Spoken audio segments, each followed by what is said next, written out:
friends, they used to laugh at me. Used to show them on my record something casually. Used to say it was a passion on my path to be. Then they told me that I couldn't, so I had to be. Tell me what they really think about it now. Used to hate it, but I guarantee they're proud. Had to do it just to show them that I could, yeah. Now I finally think I took it where I should, yeah. Had a jokes on you and now you're on and laughing. I did a whole lot of winning. Look, it came from a passion. I see a whole lot of knowings I could see out in public, and that may think a lot of things. Man, at least think something, now you the judge. And now tell me where you ended up. Yeah. Look, I bet it was a simple job. Yeah. Look, I went and took a different route. Yeah.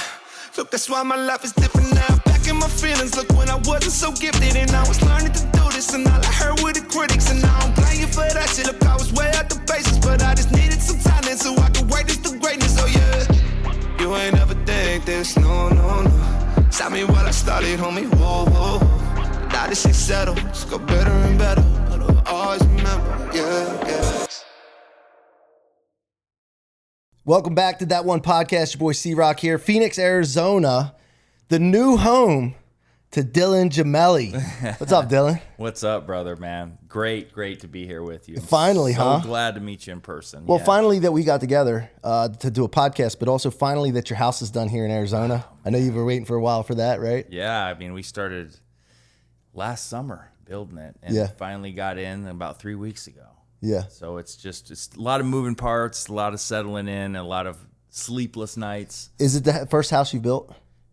We've gotten new houses, but the first one you built from scratch. From scratch. The last two were like specs. Yeah, because I asked because I've been through it and I understand how it all goes. And you know, I remember when we were building our house that we're living in now. My wife, you know, I'm always the type of guy that never thinks I have as much money as I have. Right. And maybe I play this game on purpose so that I stay hungry. Mm-hmm. But I remember my wife like picking out the stuff, and I don't know if you dealt with that. If you were like, you had this faucet and this fixture and these cabinets, and I just started like everything was adding up in my head, and I was like, how are we going to do this? You figure it out. But now that I look back though, and I'd love to hear your thoughts on this. Now that I look back, I'm like, damn, we should have went with that higher end, you know, whatever. Should have did it when it was built. It was a lot easier then, you know. Did you go through all that stuff? It's tough because when I got in there, we picked out things that were like mid-level but looked top level because, you know, everything, you buy the shell and it's like, okay, this is awesome, this is great. And then it's like, oh shit, you got to pay for everything. Yeah. Like we had to go to this Altera lighting and every single light in the house cost money. So I actually ended up being pretty happy with what we've got because now it's like the landscaping's in all these phases, and I'm like, okay, I got to figure out how to do this right now because I can't have the yard like half. So right now, I'm sure there's probably a couple things that are going to come up later, but I feel so blessed and so in a different spot than I would have been maybe 5 years ago where I'd be doing that. Yeah. Now I'm just like, man, I can't even believe this is a reality. Yeah. I do morning walks and prayers in the morning, and I keep telling God, like, I don't want to question you. I just can't believe this is real, you know, and it's starting to settle in. Well, bro, listen, every time I get off the plane in the airport here in Arizona, I'm like, why don't I live here? Oh. There's something about this drive. I don't know what it is, but like, I love it. I love Scottsdale. I love it here, but I'm just going to stay where I am, I guess. Anyway, so you got an amazing story, bro. When we first met, and shout out to Melanie Avalon. I believe introduced us, right? Yeah, I think it was. Was it Melanie? I think it was. Yeah. Yeah, I think it was. Somebody did an intro because it wasn't my normal reach out on Instagram with you. Somebody introduced me. Yeah. Do you know who that is? Yeah. I'm trying to remember who it was. It might have been because it was back in, I want to say December. Yeah, somebody said whoever it was, and thank you to whoever it was, but they said this dude's got an amazing story. You need to meet him. And they were right. So can you kind of give us the version of the story you want to share today? Yeah, it's a loaded question, but we're going to do it. We need to do it. That's kind of what it's kind of what shaped me. So I'll take you back a ways. I was a 4-sport athlete in high school, and it took me to playing college basketball, and I didn't really have a good trajectory in my head of what I wanted to do, and I kept getting injured. I broke my back once, went to a different school, same injury, right? And so this was they're not like, when I say broken back, not like you can't walk, but I'm Yeah. saying enough to where 6 foot white guy, if I lose a little bit of speed, it's going to show. Yeah. Right. So It's like Tyson said, I broke my back. It's spinal. Yeah, exactly.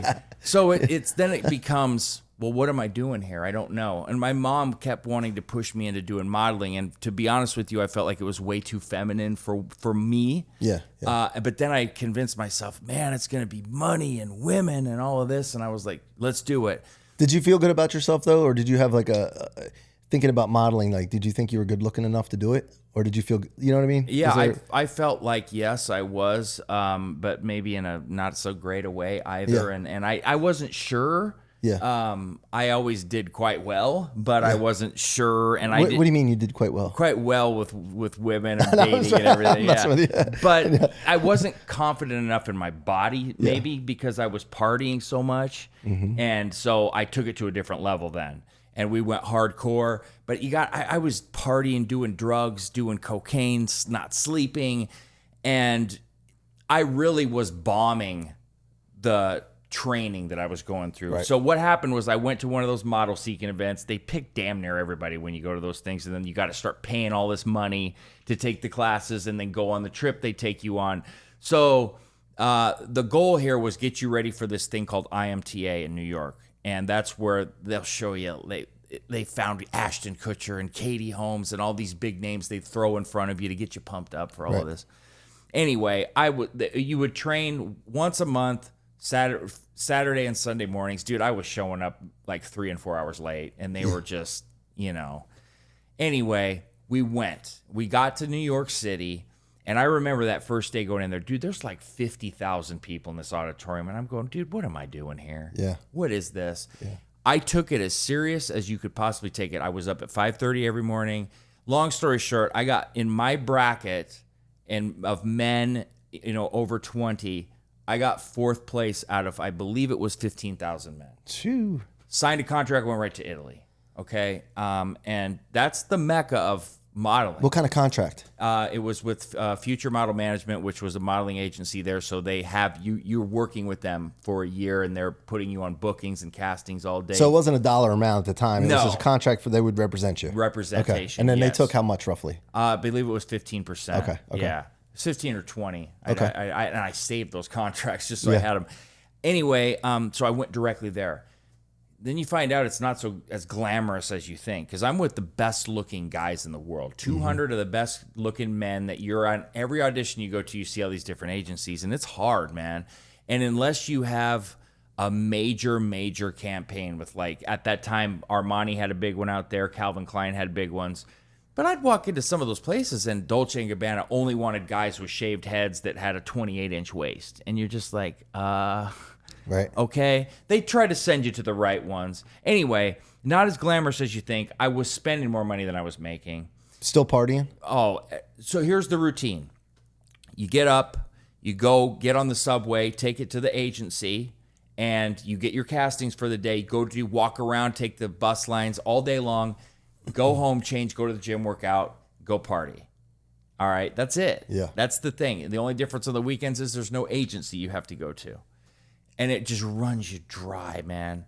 And so a lot of the jobs like I was getting were called showroom, where people would come in, they'd bring their clothes in, have you model it for all the buyers. They're not very glamorous jobs, dude, and Right. they pay jack. Yeah.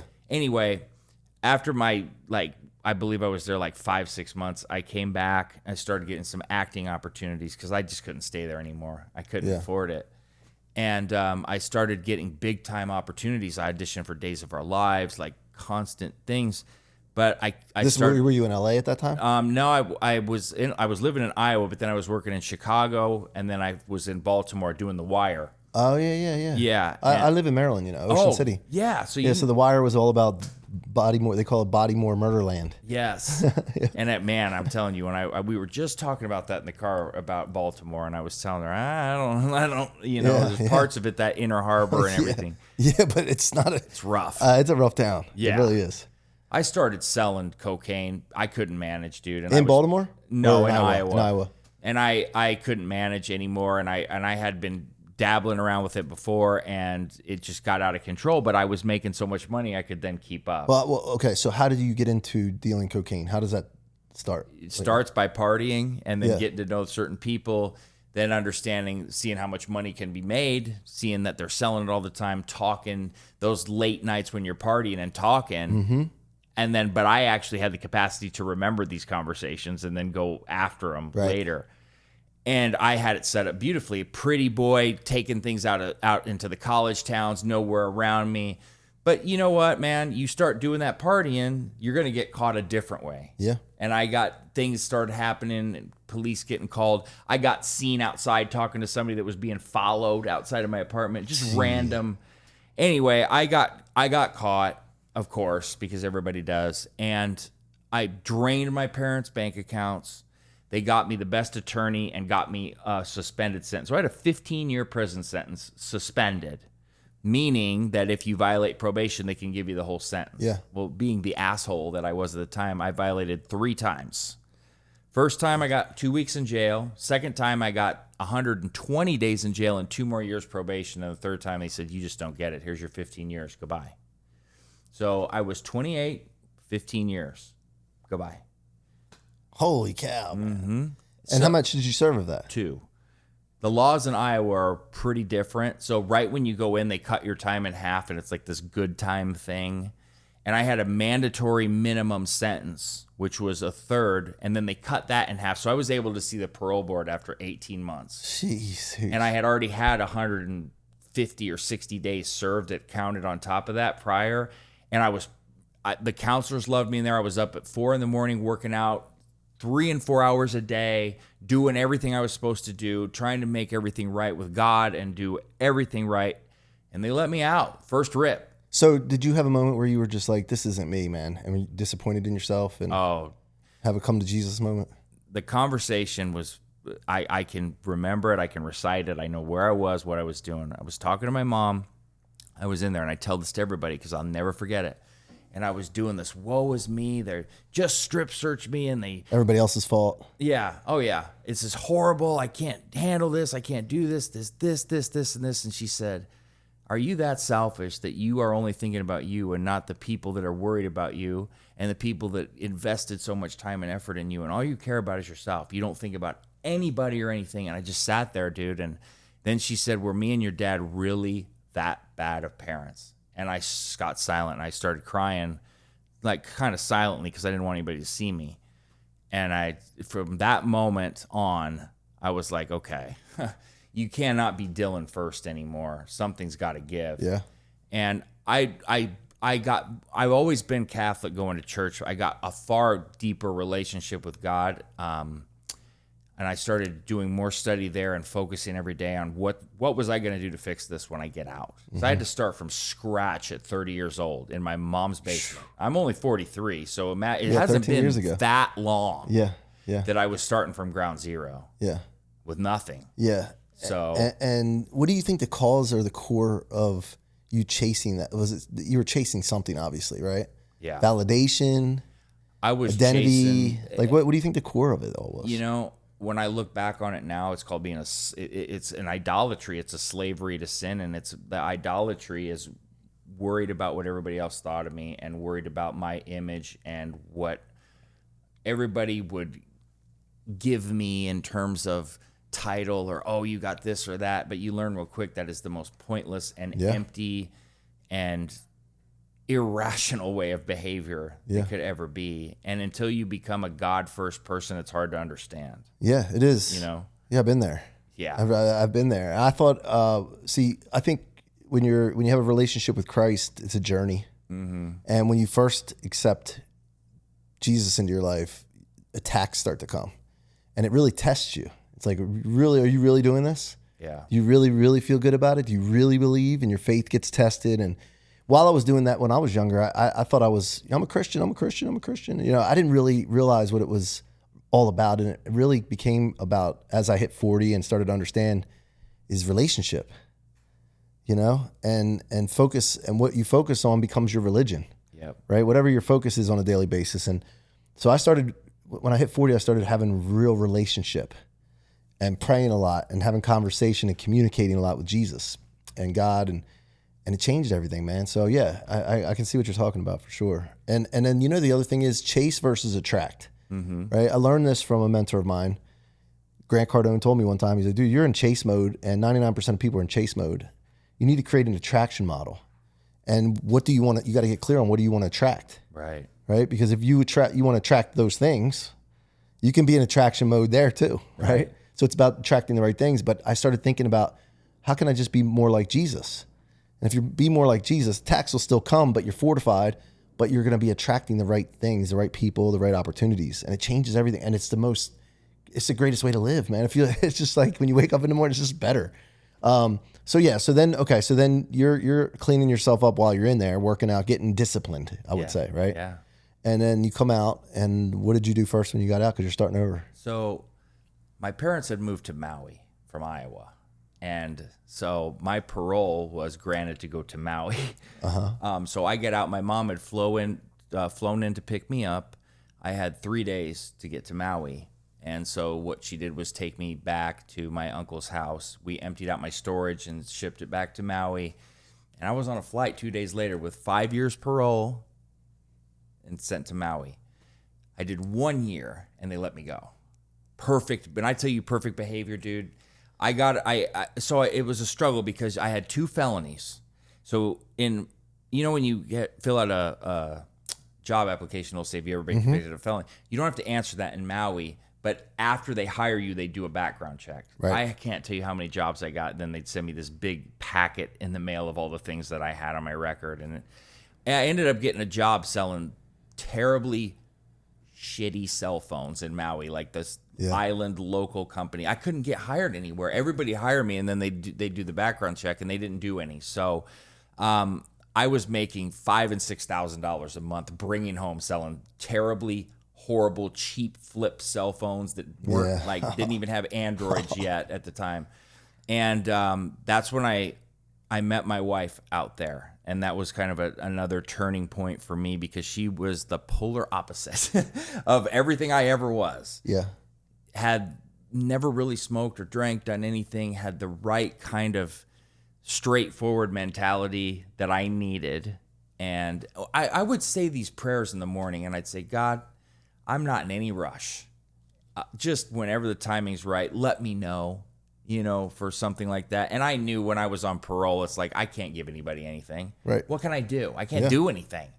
And I didn't want to because I didn't think it was fair. And that was one of the times when I realized, okay, you're not being selfish anymore because you're saying it's not right and it's not fair to somebody else. And you got to get yourself right first. Yeah. So I spent that year really developing a routine, a daily routine where I could do it every single day. And it was pretty simple. It was get up, go to the gym early, shower at the gym, go to work. And on the days you don't work, I was working out too much. I was doing like 7 days a week still, but then it would just go to the beach and enjoy what you have here that you never had. And then start figuring out what are you actually going to do with your life here. Develop the routine, start fixing yourself.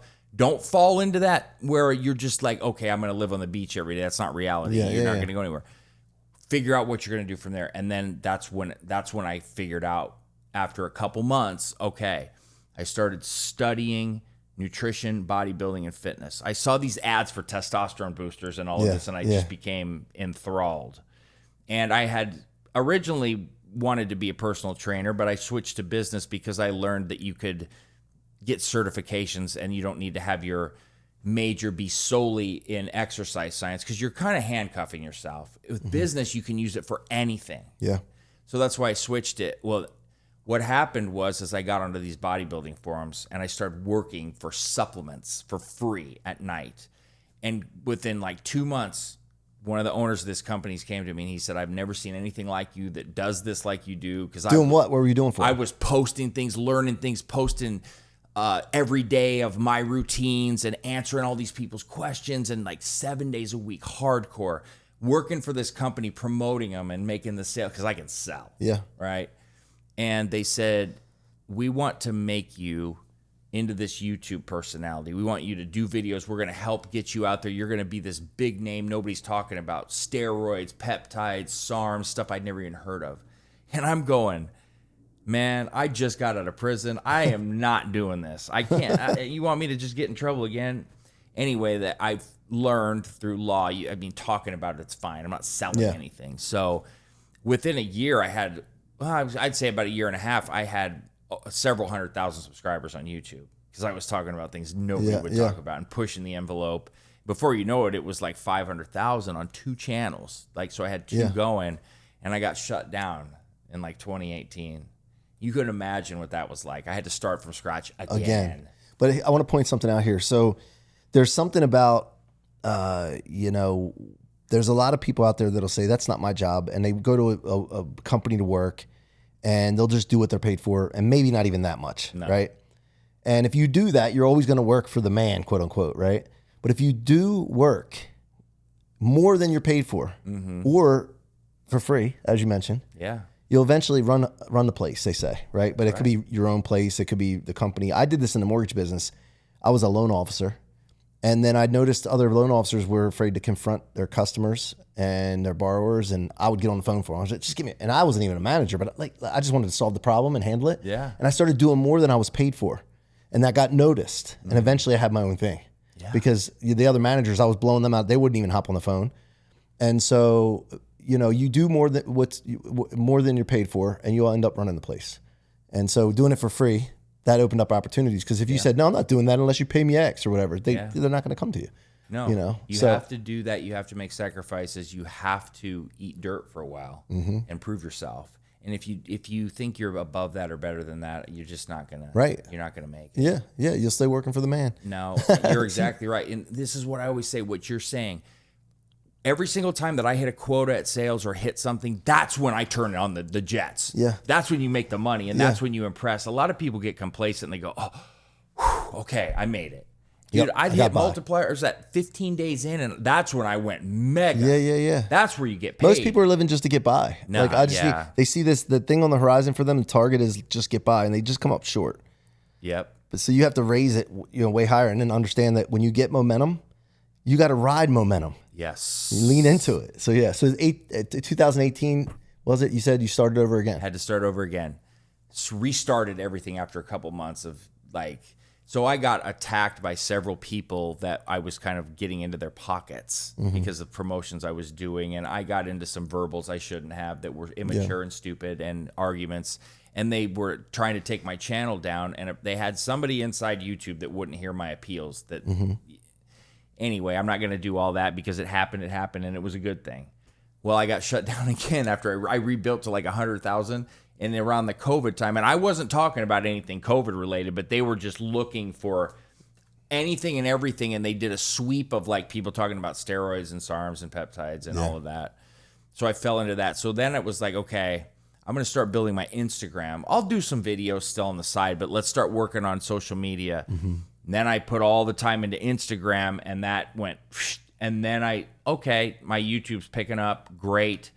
Well, this is where it all fell into place, was last October.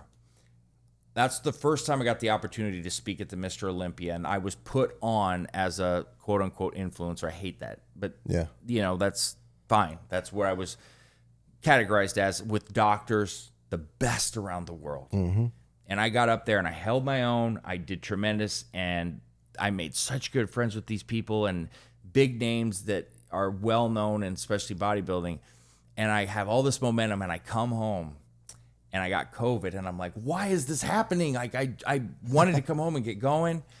But when I was there, I ended up doing a sponsored podcast with Monica Brandt. She was a former Miss Olympia, and she was being sponsored by STEM Regen. So I met them. Well, STEM Regen is like huge in biohacking. And then when I got home, I said, okay, I'm going to start researching them. Instead of pouting and I'll do this thing, I said, God, there's got to be a reason. This was one of the first times I actually trusted the process and the reasoning. And I told my wife, I said, I just figured this out. After spending time reading, I said, this has been me the whole time, but the timing wasn't right because I wasn't ready. Yeah. I would have never been ready at the time to do a podcast, to do all this, to be in that space. And then it hit me like a ton of bricks. And that's when I started meeting all these people and working, and it's just gone insane ever since. So this was like October. So starting November, I started hitting it. I went to my first biohacking convention, was Eudaimonia. Then we went to A4M, And that's where we were talking earlier, Anthony Lawley and them, they gave me the opportunity to go there, the VIP. We start networking, and it has just taken off from there. And that's when I met you not long after, and you've seen, the trajectory. Yeah, it's been amazing, man. I'm happy to be a part of it because, anybody that's gone through what you've gone through, self-inflicted or not, there's always a second chance, third chance, fourth chance. Unless you give up or quit, there's always another chance. Mm-hmm. You do have to earn trust back. You have to earn your credibility back. You have to do all that. But the lessons that you learned in the cocaine game, though, what are some of those lessons that made you, I hate to say successful, but made you able to do that you've been able to carry through into the business world that's been good? There's several things there that actually are very beneficial. And one is just the overall awareness of people. And I don't ever want to say you can't trust people, because you should never live your life that way. But you and I both know we've done enough business now. It makes you way more savvy with what's going on around you. It makes you more cautious, more aware of your surroundings. Now, a lot of the paranoia and things that I had were horrible. I never want to live that or think that again, but it's made me very aware, and I'm never complacent, and I'm always on top of things. And then it's made me very savvy with my business. Yeah. I mean, yeah. You get put in the situations I've been in, and I some of them are so terrifying that I think about it now, and I'm like, what? Like, it doesn't even seem like reality. Yep. But getting out of those situations and learning how to overcome those problems and deal with them, it helps shape things now. And I became so street smart in the way that I do things. And while you don't want to let that jade you or relive it, you can use every situation to your advantage if you're smart, right? Yeah. Well, let me add to this. So one thing, I trust people until they show otherwise. However, one thing I've been able to do, and I've trained in this, studied this, is how to predict human behavior, right? So as you know, and I talk about this a lot, the 15 Mini, which is a speed networking call that I do, I can predict people's behavior after that 15-minute call. And then I can determine whether I want them in my environment or not. Yeah. And I'm hypersensitive to who's in my environment, right? If I let somebody in my environment, it's not 100%, but for the most part, it's in the 90s for sure. I can tell whether that person's trustworthy or not, and if I want them in my environment, and then I can trust people more because I only allow people in an environment that pass the test, so to speak, of me being able to predict their behavior based on their emotional positioning on a scale.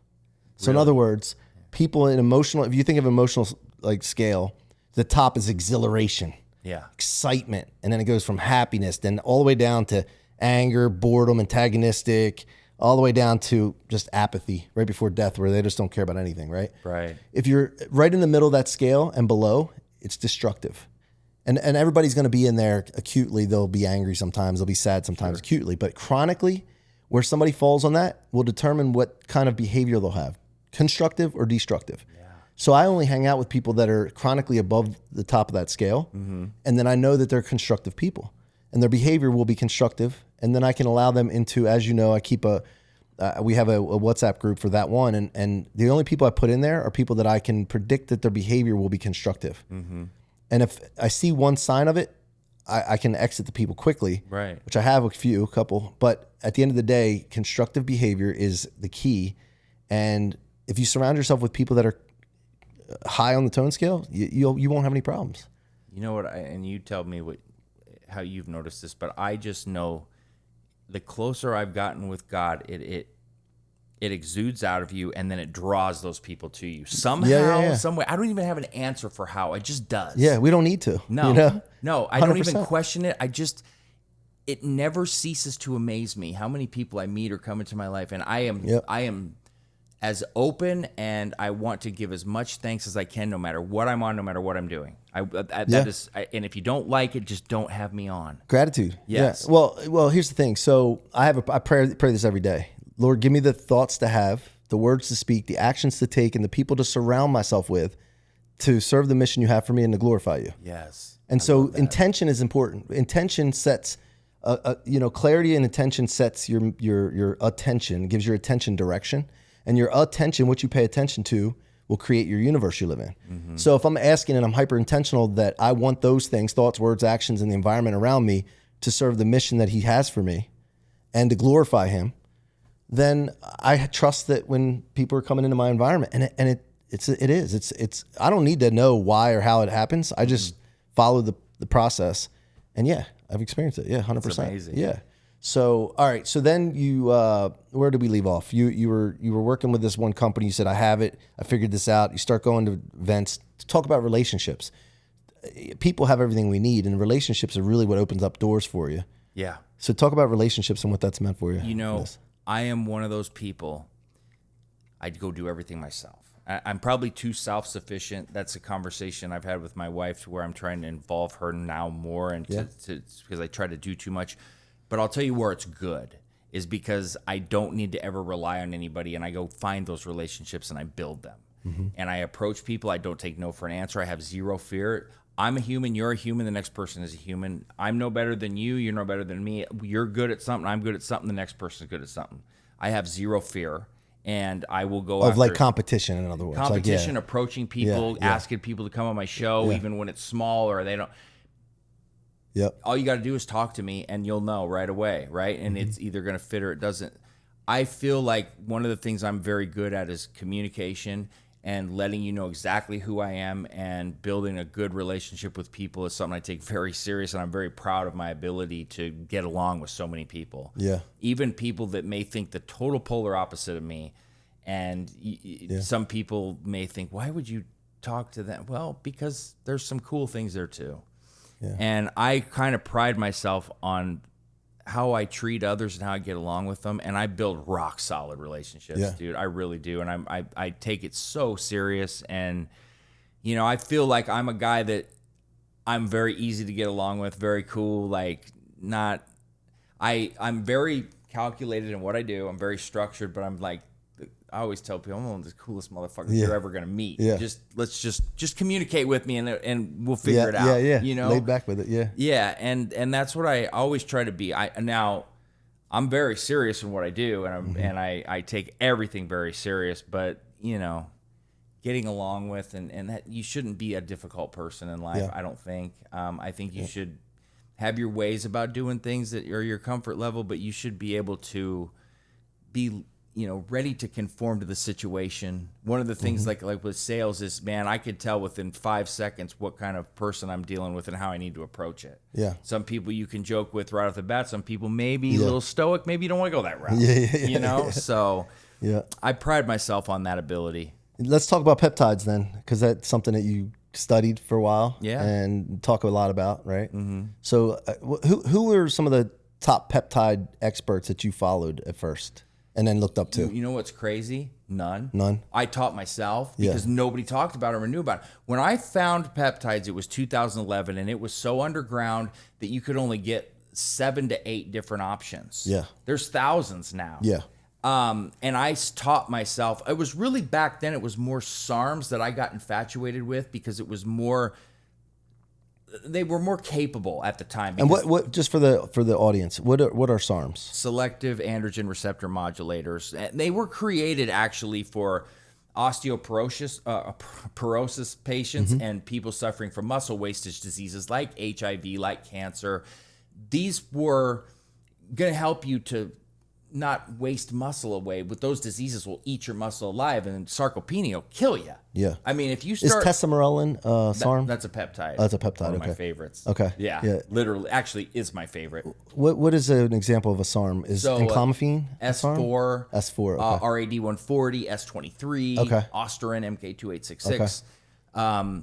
Tesamorelin is a peptide, and actually my favorite peptide. Yeah, I took that for a while. Yeah, I'm gonna do it again. It's tremendous. Because it does a good job with burning visceral fat. Yes. Right, which is a killer. What I love about it is you don't have to sacrifice muscle. So that one actually gives you the ability to gain muscle while you're burning fat. That's why I love testosterone so much. As like a GLP-1, you're not going to have that ability to keep muscle on. Right. And if you take tesamorelin and ipamorelin together, what's ipamorelin do? By the way, I'm on my phone because I'm gonna look up another thing here while you're talking. We're looking at growth hormone releasing peptides, right? So they're going to help you to release, instead of taking exogenous HGH through an injection, we're helping to release it. Okay. So it's triggering a release of that. Then there's other benefits with ipamorelin, better sleep quality, lean muscle gain. Yeah. You know, it's not like it's drastic like a steroid, or like even SARMs were like secondary to steroids, where it was like, okay, we're looking at these.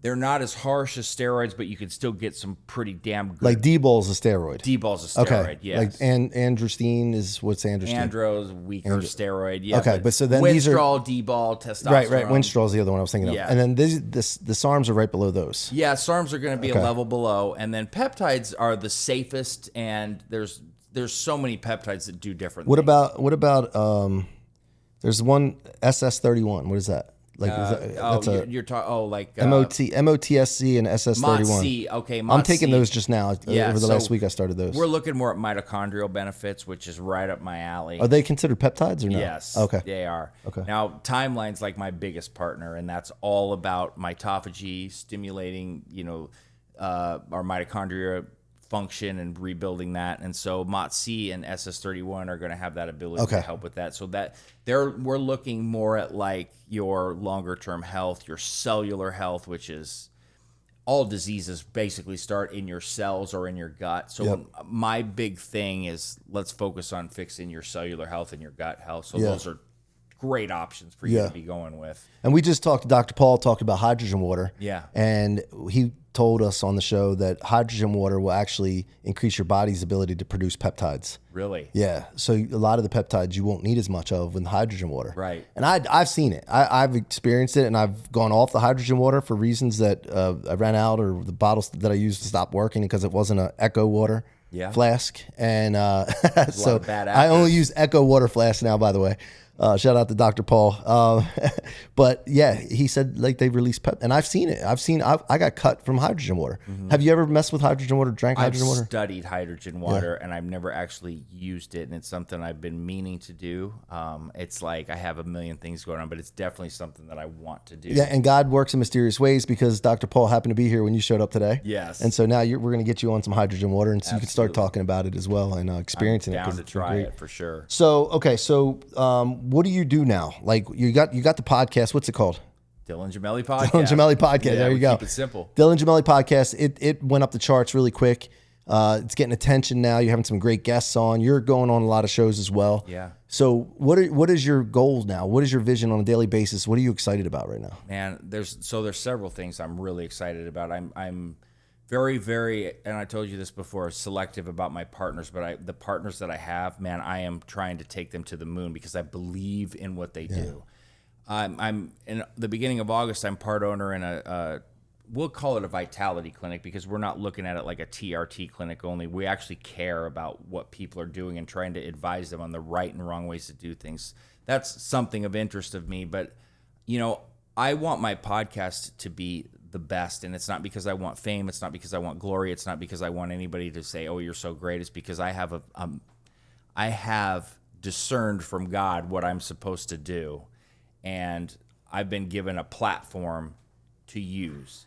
I found out I had a heart problem, and I spent years studying cardiology, and I've worked with some of the best, and I can deliver people help.